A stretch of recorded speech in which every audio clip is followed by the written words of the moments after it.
Hello friends, मैं हूं आपके सामने गौरव मिगलानी। हम पढ़ रहे हैं 12th क्लास की अकाउंटेंसी और हमारा चैप्टर कंटिन्यू चल रहा है पार्टनरशिप का। Dissolution of A partnership firm मतलब साझेदारी फर्म का समापन। बहुत ही सिंपल टॉपिक है ये। क्वेश्चंस जो हमने डिस्कस किए हैं पीछे वाली वीडियोस में वो भी बहुत सिंपल हैं। तो इस वीडियो के अंदर भी हमने एक सिंपल सा क्वेश्चन डिस्कस करना है। मान लीजिए हमारे पास ए और बी दो पार्टनर्स हैं। फर्म को बंद करने का डिसीजन वो लोग ले रहे हैं और ऐसा मानकर चलते हैं क्वेश्चन करने से पहले। ये जो हमने स्टेटमेंट सोल्व करनी है, इस स्टेटमेंट से पहले हमको ये मानकर चलना है कि एसेट और लायबिलिटीज पहले से ही रियलाइजेशन अकाउंट में ट्रांसफर हो चुकी हैं। हमको इन 5 ट्रांजैक्शंस की जर्नल एंट्री करके दिखानी है। तो आइए अब हम बढ़ते हैं पहली ट्रांजैक्शन की ओर।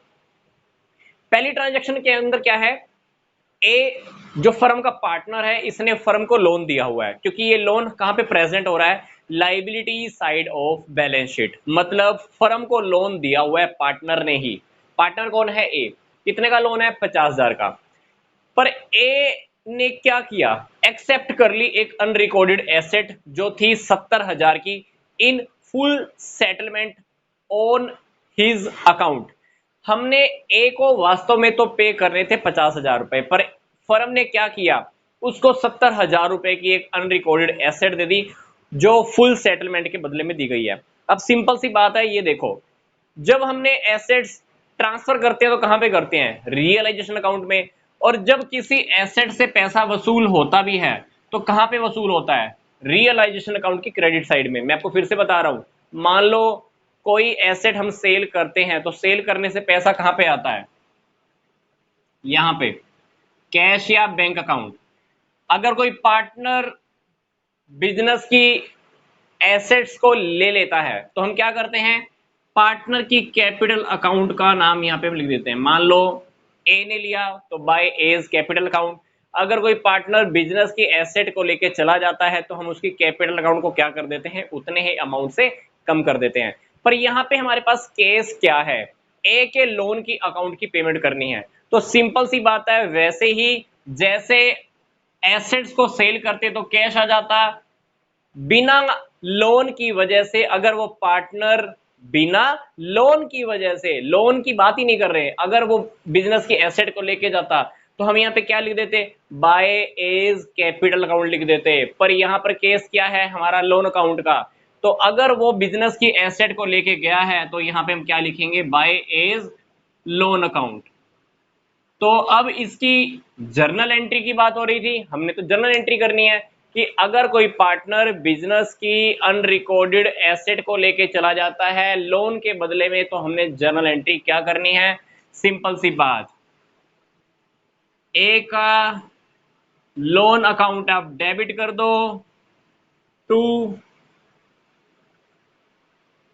रियलाइजेशन अकाउंट 50,000 से, क्योंकि उसका 50,000 का लोन फर्म की नजरों में क्या हो जाएगा, खत्म हो जाएगा। यही एंट्री को मैंने क्या किया, जर्नल एंट्री में कन्वर्ट कर दिया, क्योंकि ये एंट्री देखो कहां पे है, रियलाइजेशन अकाउंट की क्रेडिट साइड में रखी हुई है। इसका मतलब है कि रियलाइजेशन अकाउंट को मैंने क्या किया है, क्रेडिट। तो डेबिट किसको करना है, जिस पार्टनर का लोन का अकाउंट है।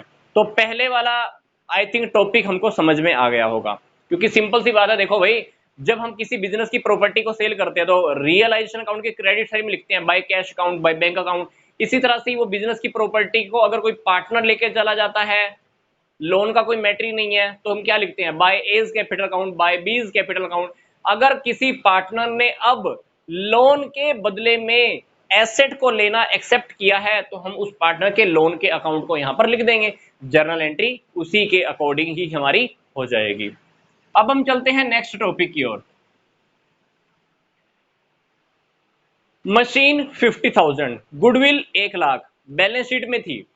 बैलेंस शीट में थी तो बैलेंस शीट में से हमने क्या किया होगा, गुडविल को और मशीन को यहां पे ट्रांसफर करके इन अकाउंट्स को हमने क्लोज कर दिया होगा। आगे देखो क्या कह रहा है, no information was provided regarding these items.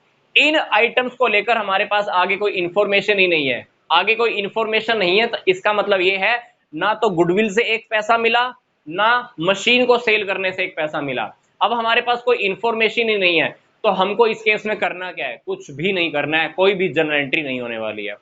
अगर सेल कर देते फिर तो यहाँ पे पैसा आ जाता, पार्टनर ले जाता तब भी यहाँ लिख देते, पर यहाँ पे तो कोई इन्फॉर्मेशन ही नहीं है कि मशीन को सेल किया कि नहीं किया। तो हम बाय डिफॉल्ट यही मानकर चलेंगे कि इनको सेल करने से या सेल हो ही नहीं पाई, या हमने सेल की ही नहीं, या सेल हो ही नहीं सकती। तो डेफिनेटली हम इस केस के अंदर कोई भी जर्नल एंट्री नहीं करने वाले हैं। नेक्स्ट देखिए, मोहन हमारा एक क्रेडिटर है जिसको हमने देने हैं 25,000। कितने देने हैं? 25,000। उसने एक एसेट को स्वीकार किया है जिसका नाम है फर्नीचर, एक अनरिकॉर्डेड एसेट है फर्नीचर। 20,000 का वो फर्नीचर उसने एक्सेप्ट किया है। कितनी वैल्यू के ऊपर? 10% डिस्काउंट के ऊपर, फुल सेटलमेंट में नहीं। फुल सेटलमेंट की बात नहीं कर रहा यहाँ पे, अभी आगे टॉपिक अभी कंटिन्यू है। बाकी का पैसा हमने उसको क्या किया है? कैश में पे किया है। पहले ये देखिए कि हमने उसको देना कितना था, 25,000 देना था। 25,000 के बदले में उसने कितने का फर्नीचर एक्सेप्ट किया है? 20,000 का। कितने परसेंट डिस्काउंट पे? 10%। 20,000 में से आप 10% आप लेस कर दो, 20,000 का 10% लेस कर दो, 2,000 लेस हो गया।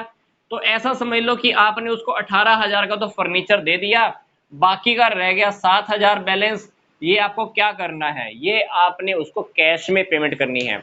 अब बात आती है कि ये 18,000 की तो हम एंट्री नहीं करेंगे। 18,000 की एंट्री क्यों नहीं कर रही है? ये पीछे वाले जब हमने प्रैक्टिकल क्वेश्चंस किए हैं इसी चैप्टर के, तो वहां पे मैंने बहुत बार डिस्कस किया है। तो इसकी तो हम एंट्री करेंगे नहीं। 18,000 का फर्नीचर लेके गया, एंट्री सिर्फ आपको वही करनी है जो हमने उसको कैश में दिया है। तो एंट्री क्या करेंगे? Realisation account debit to cash या बैंक अकाउंट। कितना पे किया है? 7,000। तो आपकी ये जर्नल एंट्री हो जाएगी। ठीक है, realisation account debit to cash या बैंक अकाउंट, ब्रैकेट में आप लिख देना आपने कौन से क्रेडिटर को पेमेंट की है। ठीक है, अब चलते हैं हम नेक्स्ट केस की ओर। रोहन हमारा एक अनरिकॉर्डेड क्रेडिटर है, मतलब फर्म बंद होने के टाइम पे रोहन आके खड़ा हो गया, भाई मेरे भी पैसे दो, याद ही नहीं था हमको, इसलिए बोला गया अनरिकॉर्डेड क्रेडिटर। अनरिकॉर्डेड क्रेडिटर मतलब अपने पास पहले से रिकॉर्ड में ही नहीं था ये बंदा, अब आगे खड़ा हो गया, हमको भी याद आ गया, हाँ भाई तेरे भी पैसे देने थे। अब रोहन हमारा अनरिकॉर्डेड क्रेडिटर है, कितने का? 40,000 का। पेमेंट हमने उसको करनी थी, उसने क्या किया? एक व्हीकल एक्सेप्ट किया, उस व्हीकल की कीमत थी 25,000। उसने बोला कि वो व्हीकल मैं 30,000 में लेने के तैयार हूँ। 25,000 का व्हीकल 30,000 में लेने के लिए तैयार है, और बाकी की पेमेंट हमने उसको क्या की है? कैश में पे की है। अब ये देखो, पेमेंट हमने कितनी करनी थी उसको? 40,000। 25,000 का व्हीकल कितने में लेके जा रहा है? 30,000 में। हमें क्या प्रॉब्लम है? हमें कोई प्रॉब्लम नहीं है। 10,000 की पेमेंट हम क्या कर देंगे? कैश में कर देंगे। एंट्री जैसे हमने पहले की अभी, realisation account debit to cash या बैंक अकाउंट, कितनी पेमेंट? 10,000। आपको सिर्फ यही वाली जर्नल एंट्री करके दिखानी है जो आपने कैश में पे किया है, क्योंकि 30,000 तो वो ऑलरेडी क्या लेके गया? व्हीकल ही लेके गया। व्हीकल को सेल करते पहले हम कैश लिखते, फिर उसको कैश पे करते, एंट्री क्रॉस हो जाती। यही आंसर मैं आपको पीछे वाले टॉपिक में भी देना चाहता था, पर ये टॉपिक हम काफी बार पीछे वाली वीडियो में डिस्कस करके आए हैं। प्रैक्टिकली सोच के देखना, एक व्हीकल हमारे पास यहाँ पैसा आता है, यहाँ पे पैसा आता है उसका सेल करने से, फिर हम क्या करेंगे? क्रेडिटर की पेमेंट करेंगे। जितना पैसा आया उतनी हमने पेमेंट की। 30,000 आए, 30,000 उसको पेमेंट की, यहाँ पर भी कैश नाम से एंट्री की, यहाँ पर भी हमने कैश नाम से एंट्री की, तो क्या हो गई? दोनों एंट्री क्रॉस हो गई। इसलिए हमने 30,000 की एंट्री नहीं की। एंट्री कितने की? सिर्फ 10,000 वाली। जितनी पेमेंट हमने बाकी की हमने उस पर्सन को की है जो हमारा क्रेडिटर है। तो realisation account debit to cash या बैंक अकाउंट। नेक्स्ट टॉपिक देखते हैं अब, contingent liability in the respect of the bill discounted but not matured of 30,000। हमने फर्म जब हमारी चल रही थी तो हमने एक बिल डिस्काउंट कराया हुआ था बैंक से, कितने का? 30,000 वाला बिल एक डिस्काउंट कराया हुआ था। अब पार्टनर्स फर्म बंद कर रहे हैं, फर्म बंद करने के टाइम पर वो कह रहे हैं कि हमारी कंटीजेंटी लायबिलिटी हो सकती थी या हो सकती है, पर हमारे पास इससे रिगार्डेड अभी तक कोई इंफॉर्मेशन भी नहीं है, क्योंकि इसका मेच्योर होने का टाइम भी नहीं आया है। मान लो फर्म बंद होने के 2 महीने के बाद इस लायबिलिटी का रियलिटी में पता लगना है कि क्या होगा क्या नहीं होगा, पर आज की डेट में फर्म के बंद होने के टाइम पे तो हमारे पास कोई इंफॉर्मेशन नहीं है ना कि ये फेल होगा बिल या नहीं होगा। क्योंकि क्या होता है बिल डिस्काउंटेड, मैं आपको थोड़ा सा टॉपिक समझा देता हूं। मान लीजिए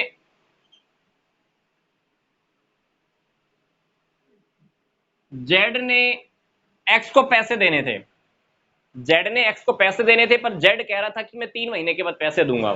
ठीक है, जेड ने क्या किया, एक्स को एक कागज के ऊपर लिख के दे दिया, जिसको हम बोलते हैं बिल रिसीवेबल मान लीजिए।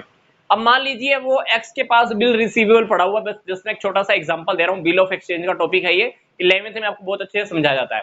जेड से हमने पैसे लेने हैं, जेड देने से मना कर रहा है, जेड कहता है 3 महीने के बाद दूंगा, एक्स कहता है कि मैं तेरे ऊपर कैसे ट्रस्ट करूं। जेड ने उसको एक पेपर के ऊपर लिख के दे दिया, ये पेपर किसके पास रखा हुआ है, अभी एक्स के पास रखा हुआ है। पर एक्स को ये पता लग रहा है, एक्स को ये ध्यान में आ रहा है कि यार पैसे की जरूरत तो मेरे को अभी ही है, और जबकि जेड इस कागज के ऊपर लिख कर दे चुका है कि पैसा कितने टाइम के बाद देगा, 3 महीने के बाद। एक्स को आज ही मान लो पैसे की जरूरत है, एक्स क्या करेगा, ये पेपर लेकर जिसके ऊपर 10,000 लिखे हुए हैं, ये पेपर लेके बैंक में जाएगा। बैंक इस पेपर को देखेगा, इस पेपर के ऊपर लिखा हुआ है कि पैसे किसने देने हैं, जेड ने देने हैं, देने किसको थे, एक्स को। पर ये वाला पेपर अभी एक्स ने किसको हैंड ओवर कर दिया, बैंक को, क्योंकि एक्स को पैसे की जरूरत है। बैंक क्या करेगा, थोड़ा सा डिस्काउंट काट कर मान लो एक्स को 9800 रुपए दे देता है। कितना दे देता है, 9800 रुपए।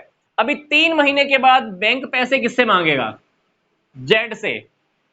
3 महीने के बाद बैंक पैसे किससे मांगेगा, जेड से, क्योंकि पेपर के ऊपर पैसा देने का किसने वायदा किया है, प्रॉमिस किसने किया है, जेड ने। 3 महीने के बाद बैंक जेड से जाएगा पैसे लेने के लिए। अब मान लो बाय चांस जेड पैसे देने से मना कर देता है, जेड पैसे देने से मना कर देता है, तो एक्स को बैंक, एक्स ने अब बैंक को वापस पैसे कितने चुकाने हैं, मान लो जिस डेट को जेड अगर बैंक को पैसे देने से मना कर जाए, तो जेड एक्स वापस बैंक को 10 के 10,000 रुपए चुकाएगा। एक्स कितना देने वाला है, बैंक को 3 महीने के बाद 10 के 10,000 चुकाएगा। तो वही आपसे एंट्री पूछ रहा है, मान लो फर्म हमारी बंद हो रही है, अभी 3 महीने हमारे पूरे नहीं हुए, बैंक अब तक जेड के पास गया नहीं है, 3 महीने का टॉपिक अभी अपने पास आया नहीं है, ए और बी को डाउट हो रहा है कि हमारे पास कोई ऐसी प्रॉब्लम खड़ी ना हो जाए कि सामने वाली पार्टी पैसे देने से मना कर जाए। तो आज की डेट में इस केस को कैसे सोल्व करेंगे, आज की डेट में क्योंकि हमारे पास इस बिल डिस्काउंटेड को लेकर कोई डाउट नहीं है, कोई फंडा नहीं है, कोई मेच्योरिटी की डेट नहीं आई है, तो इस केस के अंदर आज की डेट में हमें कोई भी जर्नल एंट्री नहीं करनी है, क्योंकि ये बिल मेच्योर ही नहीं हुआ है, क्योंकि बैंक अभी तक जेड के पास ऐसा समझ लो कि पहुंचा ही नहीं है, बैंक ने हमको बताया ही नहीं है कि पैसा सामने वाले ने दिया कि नहीं दिया। तो हम बाय डिफॉल्ट हम इसको लाइबिलिटी नहीं मानकर चलेंगे और कोई पेमेंट हम नहीं करने वाले हैं, कोई जर्नल एंट्री नहीं होगी। तो आई होप ये वीडियो आपको अच्छा लगा होगा। तो मिलते हैं जल्दी से नेक्स्ट वीडियो में। यहां तक का टॉपिक देखने के लिए आपका धन्यवाद।